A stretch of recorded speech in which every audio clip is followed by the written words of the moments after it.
पानी सिर्फ पाक भारत ही नहीं, चीन का भी मसला है। पानी के मामले पर पाक भारत जंग हो सकती है।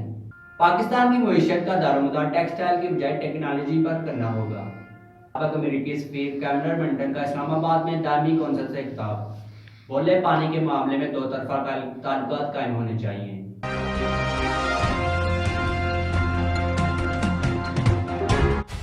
India and Pakistan, it will be over water. Water is the key. So this is not just an India-Pakistan issue, this is a China issue.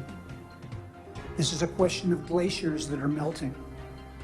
This is a question of the infrastructure that people use. If the new emerging multilateral institutions and bilateral approaches cannot take on an issue like water, I fear for the relationship of India and Pakistan, and indeed not only for you.